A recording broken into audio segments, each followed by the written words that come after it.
नमस्कार, बुलंद भारत टीवी देख रहा हूं। मेरे साथ मैं हूं शंकर दत्त पंत। दिल्ली में 25 मई को 7 लोकसभा सीटों के लिए वोट डाले जाएंगे। इस बार दिल्ली में आम आदमी पार्टी और कांग्रेस के बीच में गठबंधन भी हुआ है। 4 सीटें आम आदमी पार्टी चुनाव लड़ रही है और 3 सीटों पर कांग्रेस पार्टी चुनाव लड़ रही है। इसके अलावा आपको बता दें कि जिस सीट की हम बात कर रहे हैं वो है उत्तर पूर्वी लोकसभा की सीट। हम सब जानते हैं कि बीजेपी ने इस बार चुनावी मैदान में 6 नए चेहरे उतारे हैं। एकमात्र ये जो सीट जिसकी हम चर्चा कर रहे हैं, यहाँ से जो सिटिंग सांसद हैं मनोज तिवारी, उनको भारतीय जनता पार्टी ने फिर से टिकट दिया है। यहाँ पर मुकाबला इस बार 2 पूर्वांचल के दिग्गजों के बीच में है। एक है मनोज तिवारी और दूसरे हैं कन्हैया कुमार।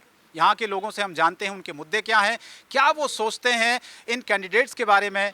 और इस चुनाव में जो मनोज तिवारी और कन्हैया के बीच में बताया जा रहा है कि जबरदस्त जंग चल रही है और लोग इस बात को भी मानकर चल रहे हैं कि कन्हैया कुमार के आने से मुकाबले को बहुत कांटे का बना दिया है। तो यहाँ के लोगों से ही सीधे उनकी राय जानते हैं, समझते हैं कि आखिर वो इस चुनाव को किस तरह से देख रहे हैं। सबसे पहले मैं आपसे ही शुरुआत करना चाहता हूँ। एकमात्र ये ऐसी सीट थी जहाँ पर बीजेपी ने अपना कैंडिडेट नहीं बदला, बाकी जो 6 लोकसभा क्षेत्र थे वहाँ पर नए चेहरे दिए। मैं ये जानना चाहता हूँ कि कन्हैया कुमार मनोज तिवारी के सामने इस बार हैं, तो क्या लग रहा है आपको कन्हैया ने चुनावी मैदान में उतरकर मुकाबले को क्या दिलचस्प बना दिया है इस सीट का?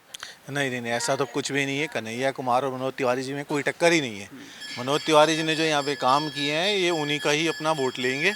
कन्हैया कुमार जी जो 15-20 दिन का जो दौरा करने आए थे इस लोकसभा का, वो करके जाएंगे और ये बताएंगे पूरे हिंदुस्तान में कि जो मनोज तिवारी जी ने अपनी लोकसभा में काम किया है, कितनी मेट्रो, ये सब कुछ वो दूसरी लोकसभा में जाके दिखाएंगे, खुद बताएंगे कि वहाँ कितना काम हुआ और किस वजह से वो हारने जा रहे हैं।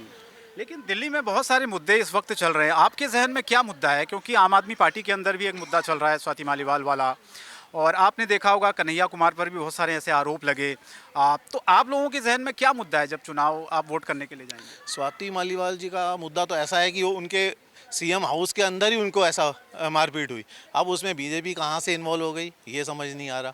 उनकी अपनी पार्टी के सांसद हैं वो, और आपस में ही वो लड़े हैं, तो उसमें भी हर चीज़ में बीजेपी को इन्वॉल्व करते हैं। वो ये कोई दिल्ली में काम नहीं हो रहा तो बीजेपी नहीं करा रही, कुछ गलत होगा तो वो बीजेपी ने करा दिया। जो सही होता है, जैसे उनको जमानत मिल गई उसके लिए बीजेपी इन्वॉल्व नहीं है, वो बीजेपी ने नहीं करवाई। उनको अंदर करवाया वो बीजेपी ने करवा दिया। तो बस ऐसे ही है। टक्कर है इस सीट पर? जरा से भी नहीं। ये वन साइडेड कंपटीशन है। मनोज तिवारी जी यहाँ से जीतने जा रहे हैं। क्या जी ये सही बात है कि तिवारी जी ही जीतने जा रहे हैं जैसे इन्होंने कहा? 200%। क्या माहौल है यहाँ पर, जरा बताएं। बहुत बढ़िया है, बहुत विकास हो रहा है, सब अच्छा चल रहा है, ठीक चल रहा है। मोदी परिवार में शामिल हो गए, हम भी पहले थे, अब के शामिल हो गए मोदी परिवार से ही। कन्हैया कुमार को इस बार कांग्रेस ने यहाँ से टिकट दिया है। कुछ लोग कह रहे हैं कि कन्हैया कुमार सीधे सीधे टक्कर दे रहे हैं मनोज तिवारी को। तो आप लोग तो यहीं रहते हैं, आपको ज़्यादा माहौल का पता होगा। क्या ऐसी चर्चाएं हैं यहाँ पर? कोई टक्कर है नहीं, कोई टक्कर ही नहीं है। नाम ही अब सुन रहे हैं। दूसरे विचारों में तो उनके विचार हमने सुनने हैं टीवी वगैरह पे। तो जो मैं अपनी पर्सनल राय बताऊंगा कि वो मुझे पसंद नहीं आए। बाकी मोदी के साथ हैं हम, तो मोदी जी के साथ हैं। आप ये बताइए कि यहाँ पर क्या लड़ाई आपको कहीं समझ में आ रही है कन्हैया कुमार के मैदान में आने से, या फिर आपको लग रहा है कि एक तरफा मनोज तिवारी जी जीत रहे हैं? क्योंकि 2014 में भी उन्होंने यहाँ से चुनाव जीता, 19 में भी जीता। और मैं बता दूं आपको, शीला दीक्षित जो कि कद्दावर नेता कांग्रेस पार्टी की रही हैं, मुख्यमंत्री दिल्ली की रही हैं, उनको मनोज तिवारी ने हराया 2019 में। तो कन्हैया टिक पाएंगे कहीं? नो, कन्हैया को तो हमने आज तक देखा ही नहीं। आज तक कन्हैया को शक्ल नहीं देखी उसकी। मनोज तिवारी कम से कम काम कर रहे हैं। 90% क्या 101% काम करता है। जब भी उसको कोई प्रॉब्लम बताओ तुरंत आता है इधर, और पक्का 100% मनोज तिवारी ही आएगा। कन्हैया लाल को तो आज तक शक्ल नहीं देखी उसकी, कहाँ है, कौन है, क्या है कन्हैया, हमने देखा भी नहीं। प्रचार में कभी नहीं आए वो? इधर कॉलोनी में एक बार ही नहीं आया। प्रचार में गया, उसकी शक्ल तक हमने देखी नहीं। मैं बता रहा हूँ कन्हैया कौन है हमें पता ही नहीं। जानते तो होंगे आप जेएनयू वाला जो मामला वाला है, पर उसको टीवी में देखा है, या फेस टू फेस नहीं। मनोज तिवारी को तो फेस टू फेस देखा है, घर घर में जाते हैं, नाम सुना है। बाकी हाँ, नारे वारे सुने, जो उल्टे सीधे नारे बोलता है वो सुने। अदरवाइज मनोज तिवारी को जहाँ बुलाओ, गरीब से गरीब, अमीर के अमीर, घर में सब में घुसता है और समस्या प्रॉब्लम हल करता है। मुद्दे क्या है यहाँ पर आप लोगों के? मुद्दे छोटे मोटे हैं, जो भी प्रॉब्लम होती है उनको सॉल्व करने की कोशिश करता है वो। मतलब 90% कर ही देता है। 1-2% होता है भैया, इनको बिजी लाइफ है बेचारों की, क्या करें। जो हमारा प्रॉब्लम है कॉलोनी का, सोल्व करता सारा, और वही वो आएगा, 101% आएगा। मनोज तिवारी। तिवारी ही आएगा। कितनी सीटें बीजेपी को आप देना चाहेंगे दिल्ली में 7 में से? 7 से 7 मिलेगी। क्लीन स्वीप करे, इतना कॉन्फिडेंस क्यों? बिल्कुल 100%, क्योंकि काम है, बीजेपी काम करके दिखा रही है। तो इन्होंने क्या दिखाया, कांग्रेस ने क्या दिखाया और आम आदमी ने क्या दिखाया? पहले बताइए, आम आदमी ने क्या काम करके दिखाया? हेरा फेरी के सिवा कुछ नहीं। जिसको नहीं जरूरत है उसको फ्री कर रहे हैं। क्या कर रहे हैं? फ्री आप कर भी रहे तो हैं। दिल्ली में रहते हैं, आपको भी सुविधा का लाभ। हमें कोई सुविधा ही नहीं है। क्या सुविधा है? बिजली का बिल हम दे रहे हैं और यूज झुग्गी वाले कर रहे हैं। एसी उनके घर में चल रहा है, कैसे चल रहा है? पेमेंट कौन कर रही है? आम जनता कर रही है ना। टैक्स हमारा कट रहा है, उनका क्या कट रहा है? उनको तो बढ़ावा दे रहे हैं, राशन फ्री, ये फ्री। हमारे को क्या मिल रहा है? हमारे तो लेके उनको दे रहे हैं। Thank you. जी, आप भी मानते हैं क्या इस सीट पर कड़ा मुकाबला है मनोज तिवारी और कन्हैया कुमार के बीच में? क्योंकि कुछ लोग, जब मैं बात कर रहा था बाहर, तो लोग कह रहे थे कि पहले तो एक तरफा था, कन्हैया जी आगे चुनावी मैदान में, तो अब तो पूरी टक्कर दे रहे हो। कन्हैया जी किसी माहौल इस यहाँ पर जीरो है। ही बिलोंग्स टू टुकड़े टुकड़े gang, as you are well aware कि वहाँ JNU में भारत तेरे टुकड़े होंगे इंशाल्लाह इंशाल्लाह। तो लोग कैसे पसंद करेंगे ऐसे इंसान को? इसलिए यहाँ पर कोई किसी किस्म की, मेरे हिसाब से तो उसकी जमानत भी जब्त हो जाएगी इस एरिया में।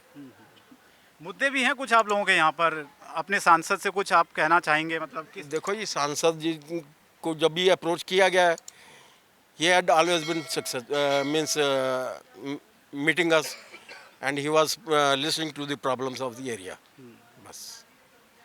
जी, आप बताइए कि क्या ये जो पूरा इलाका है यहाँ पर, क्या माहौल चल रहा है चुनाव का? कन्हैया कुमार की चर्चा है या नहीं है? सबसे पहले ये बताएं। कन्हैया कुमार है कौन? अच्छा, आप लोग जानते नहीं हैं।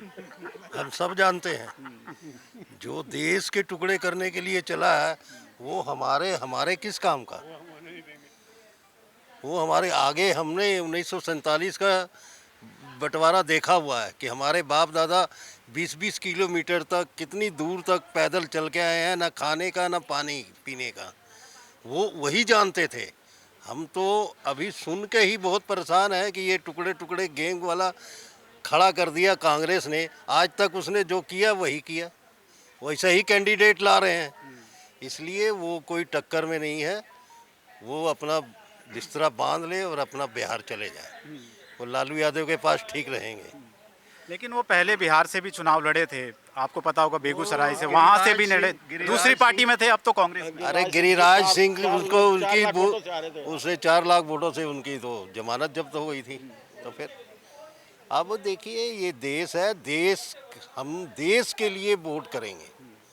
हमें कैंडिडेट कोई भी हो, मनोज तिवारी हो, चाहे हर्षवर्धन हो, चाहे जो भी हो, हमारे देश को मोदी जी बहुत ऊपर तक ले गए हैं।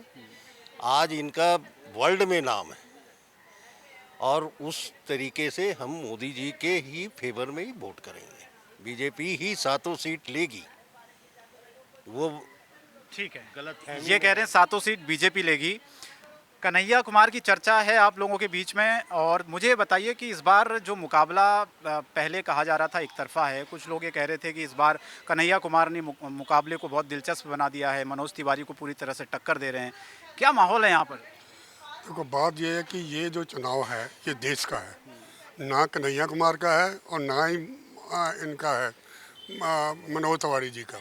हमने मोदी को देखना है। मोदी जी ने काम किया है, हम मोदी जी को वोट देंगे। हम मोदी जी के उपासक हैं, क्योंकि बॉर्डर देखो, फौज देखो, बाहर की हमारी रेपुटेशन देखो। जो उन्होंने इंडिया को खड़ा कर दिया वो कोई नहीं कर सकता, और ना ही कोई प्राइम मिनिस्टर ऐसा कुछ पैदा हुआ है, ना होगा। दिल्ली में भी आपको पता होगा एक मुद्दा चल रहा है इन दिनों, महिला जो उनकी सांसद हैं, राज्यसभा सांसद, वो उन्होंने अपनी पार्टी पर आरोप लगाए हैं। तो क्या ये मुद्दा भी है आप लोगों के जहन में यहाँ पर जब आप वोट डालने जाएंगे आम आदमी पार्टी? बिल्कुल है। इसकी आदत है केजरीवाल की महा झूठ बोलने की। ये झूठी पार्टी है, महा झूठी, और झूठ ही बोलती रही है। अपने आप ही पटवाना, थप्पड़ भी आप पीछे खाए हैं तो अपने आदमी से आप ही मरवाए हैं। ये ऐसे आदमी, इनका क्या एतबार है? इनका कोई एतबार नहीं, ना कुछ करने वाले हैं, ना इन्होंने दिल्ली का कोई सड़क बनाई है, कोई दिल्ली में काम किया। क्या है जो झुग्गी झोंपड़ी वालों को फ्री दे दी बिजली, उनको कर दिया, और आम आदमी को क्या क्या क्या इम्पोर्टेंस है? कुछ भी नहीं है, कुछ भी दिल्ली में नहीं किया उन्होंने। पीने लायक पानी नहीं है, पानी गंदा आ रहा है इतना। लेकिन वो तो कहते हैं बिजली, पानी और सब चीज़ें फ्री दे रहे हैं, शिक्षा भी। सब झुग्गी झोंपड़ी के लिए, झुग्गी झोंपड़ी के लिए जो इनके पीछे लगे हुए हैं। मगर असलियत जो है वो ये है कि ये देश का चुनाव है। मोदी जी नंबर 1, मोदी जी जिंदाबाद। मोदी जी के नाम पर ही वोट। जी, हाँ जी। क्या कहना चाहेंगे? ये तो कह रहे हैं कि हम मोदी का परिवार है, मोदी जी के नाम पर ही वोट पड़ेगा। क्या है इस सीट पर चर्चा? कहीं टक्कर दिख रही है? जो कन्हैया कुमार है वो कुछ टक्कर दे पा रहे हैं तिवारी? कोई टक्कर नहीं है। कांग्रेस के पास कोई कैंडिडेट नहीं था, उसने 1 महीने के लिए किराए पे लेके इसको खड़ा कर दिया है कि हाँ भाई 1 महीना आप यहाँ प्रचार करो और फिर अपने घर चले जाओ। बाकी जो रहा, ये जो चुनाव है ये देश के चुनाव है, चाहे मनोज तिवारी हो चाहे कोई भी पार्टी हो। हम जो है, देश बचेगा तो आप भी बचोगे, हम भी बचेंगे। अच्छा, और जहाँ राम मंदिर का मुद्दा है या 370 धारा का मुद्दा है, मैं कहता हूँ इसको हिस्ट्री में लेके चलना चाहिए। आगे आने वाले बच्चों को ये पूछना चाहिए राम मंदिर किसने बनाया, 370 धारा किसने हटाई, और गिननी बुक में नरेंद्र मोदी जी का नाम होना चाहिए कि ये सारे काम जो किसी ने 70 साल में क्या 500 साल तक नहीं कर पाए, वो मोदी जी ने कर दिखाए। मुद्दे क्या हैं आपके लिए? ये धारा 370, राम मंदिर और ये ट्रिपल तलाक जो हटा, ये मुद्दे हैं या फिर कुछ और भी आप लोगों के ज़हन में? मुद्दे यही है, जो देश बचाएगा हम उसके साथ है। जिसने देश बचाया और बचा रहा है, उसके अपने पास उसके पास चुन्नी भी नहीं है। जो भी कुछ कर रहा है वो हिंदुओं के लिए कर रहा है, देश के लिए कर रहा है। हिंदू, सिख, ईसाई, मुसलमान सब भाई हम जो मानते हैं, वो देश के लिए कर रहा है। उसने यदि कोई सिलेंडर बांटे हैं तो लैंड वाइज बांटे हैं, चाहे उसमें कोई भी कैटेगरी का बंदा है, किसी जाति का है, उसने ये नहीं देखा ये फलानी जाति का ये है। ये दूसरे जो मुद्दे गलत उठा रहे हैं, ये सब झूठी पार्टी हैं, सब एक हो गई। वो कहते हैं शेर एक तरफ है और बाकी सब एक तरफ। ये तो कह रहे हैं कि कन्हैया जी कभी दिखे नहीं। जाहिर है वो बिहार में रहते थे, पूर्वांचल के हैं, और मनोज तिवारी भी पूर्वांचल के ही हैं। तो कुछ लोग ये कह रहे हैं कि पूर्वांचल के 2 लोग आमने सामने हैं, दिग्गज, तो कहीं भी वोट कहीं भी वोट जा सकता है। नहीं, ऐसी कोई बात नहीं है, ऐसी कोई बात नहीं है। जो बंदा इतना गलत है, जो देश के टुकड़े टुकड़े करना चाहता है, उस बंदे को क्यों पूछेंगे हम लोग? जहाँ देखो कैसा लूट मार करवाता है, दंगे फसाद करवाता है, जेडीयू में सब कुछ इतना करवाया उसने, तो उसको क्यों वोट देंगे? हमारे लिए तो हमारा जो हमने मुख्यमंत्री जो हमने बनाना है वो मोदी ही रहेंगे, क्योंकि उन्होंने देश के, और मुख्यमंत्री प्रधानमंत्री जो बनाना है वो मोदी जी ही रहेंगे, क्योंकि उन्होंने देश के विकास के लिए बहुत कुछ किया। बच्चों के लिए भी किया, बुजुर्गों के लिए किया, हर बंदे के लिए किया, महिलाओं के भी लिए किया, हर बंदे के लिए किया। इनसे बढ़िया प्रधानमंत्री ना आज तक बना है, ना बनेगा, ना आगे होगा। तिवारी जी को वोट जाएगा, बीजेपी के हैं, और वो दूसरे जो कैंडिडेट हैं उनका तो जेएनयू से पहले ही बदनाम है। उनका सबको पता है कि देश के लिए उन्होंने देश के खिलाफ बोला है, तो इसलिए मेन मुद्दा कंट्री का है। पीएम मोदी ने उन्होंने बहुत नाम उठाया है, तो इसलिए उनकी टक्कर तो मुश्किल है कांग्रेस से। कांग्रेस की टक्कर जो है बीजेपी से मुश्किल ही है। लेकिन अभी जो पूरा आम आदमी पार्टी के अंदर चल रहा है, आपने भी सुना होगा, उसकी चर्चा है आप लोगों के बीच में? मतलब यहाँ वोटर्स क्या सोचते हैं कि जो केजरीवाल आरोप लगा रहे हैं कि जेल में डाला जा रहा है हमारे नेताओं को?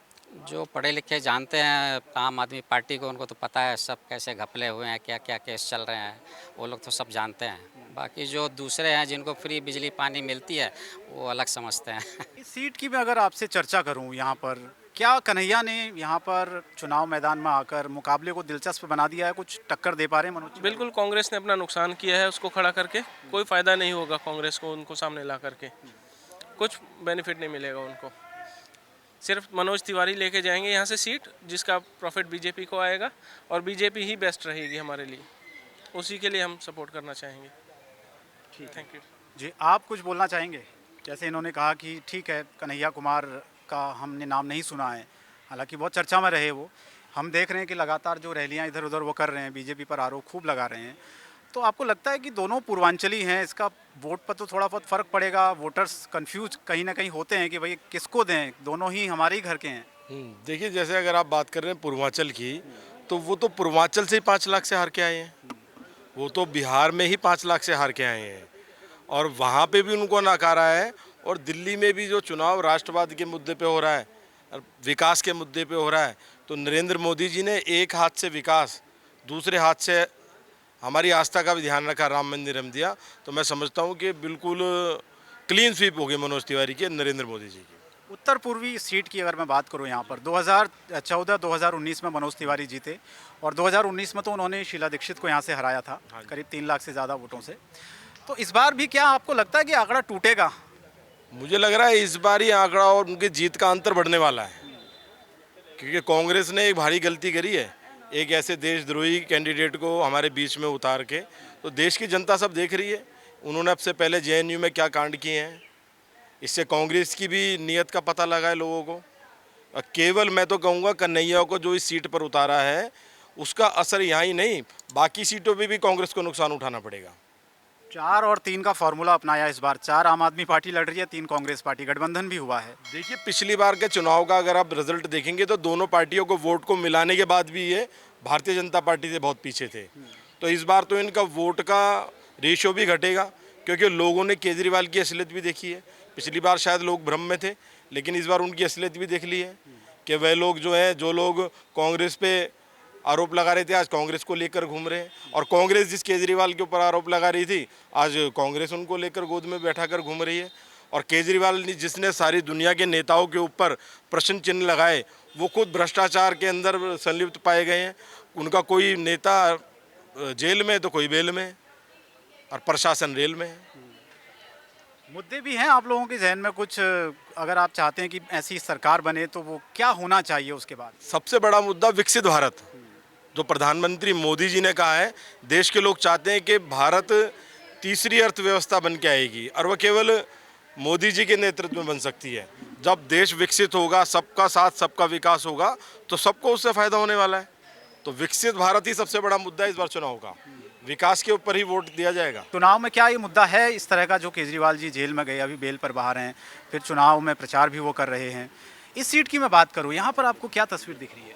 यहाँ पे तो देखो जी, हम तो ये कह रहे हैं कि इस बार कन्हैया कुमार का तो जो है जमानत ही जब्त कर देनी है। हम तो ये कह रहे हैं कि भारतीय जनता पार्टी जिंदाबाद है, जिंदाबाद थी और जिंदाबाद रहेगी।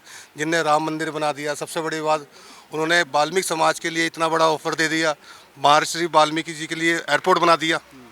तो अब उसको धन्यवाद दे रहे हैं श्री नरेंद्र मोदी जी को, जिन्होंने धारा 370 हटाई, 3 तलाक हटाए। पहले आतंकवाद कितने वो होते थे, कहीं कहीं ब्लास्ट हो रहा है, कहीं कहीं ब्लास्ट हो रहा है। आप बता दो क्या मुद्दे हो रहे हैं? तो इस बार तो कोई वो नहीं है, वन साइड वोट है। और इस बार मोदी जी जीत के आएंगे और बहुमत अच्छा आएगा, 400 पार का ही होगा इस बार। कुछ मुद्दे भी हैं यहाँ के लोकल, आप लोगों के मतलब नेशनल लेवल के मुद्दे या लोकल, जो भी आपके जहन में हो? नहीं, हमारे इधर तो कोई ऐसे कोई मुद्दे नहीं है भाई। जैसे छोटी मोटी जो दिक्कत थी वो हमारे लोकल पार्षद जी है जो एंड टू एंड ख़त्म कर देते हैं, और बाकी जो आम आदमी के जो यहाँ के विधायक है वो तो कभी हमने देखे ही भी नहीं। कन्हैया कुमार के बारे में चर्चाएं हैं यहाँ? नहीं, कन्हैया कुमार के बारे में क्या चर्चा होगी भाई साहब जी। कन्हैया कुमार ने जब जेएनयू में देशद्रोही के टुकड़े टुकड़े गैंग के बारे में बोलो, कन्हैया तो एक भगवान का नाम है, वो तो टुकड़े टुकड़े गैंग का एक सदस्य है। तो उसके बारे में क्या चर्चा करनी है हमारे को? यहाँ तो इस टाइम देश के बारे में बात हो रही है, देश के हित में बात हो रही है, देश को आगे पहुँचाना है और मनोज तिवारी को जिताना है। ठीक है, ये थे उत्तर पूर्वी लोकसभा क्षेत्र के मतदाता, जो कि यहाँ पर उनकी कई सारी ऐसी जो मुद्दे थे वो उनके जहन में थे, और साथ ही साथ उन्होंने ये भी बताया कि इस सीट पर जो लड़ाई है वो कितनी दिलचस्प होती जा रही है, क्योंकि मनोज तिवारी और कन्हैया कुमार दोनों ही पूर्वांचल के हैं। हालांकि कुछ लोगों से भी हमने जब बाहर बात की तो उनका ये कहना था कि लड़ाई दिलचस्प कन्हैया कुमार ने ज़रूर बना दी है, लेकिन यहाँ पर जो लोग हैं, जो वोटर्स हैं, उनका कहना है कि मोदी जी के नाम पर हम सिर्फ वोट इस बार करेंगे और इस सीट से तीसरी बार मनोज तिवारी को जिताकर संसद में भेजेंगे। अब ये देखना होगा 25 तारीख को जब वोटिंग होगी, उस दिन जनता अपना फैसला तय करेगी, और जब चुनाव के नतीजे आएंगे उसके बाद ये देखना होगा कि आखिर इस सीट पर क्या मनोज तिवारी हैट्रिक लगा पाते हैं या फिर नहीं। कैमरा पर्सन राहुल राठौर के साथ मैं शंकर दत्त पंत, बुलंद भारत टीवी, दिल्ली।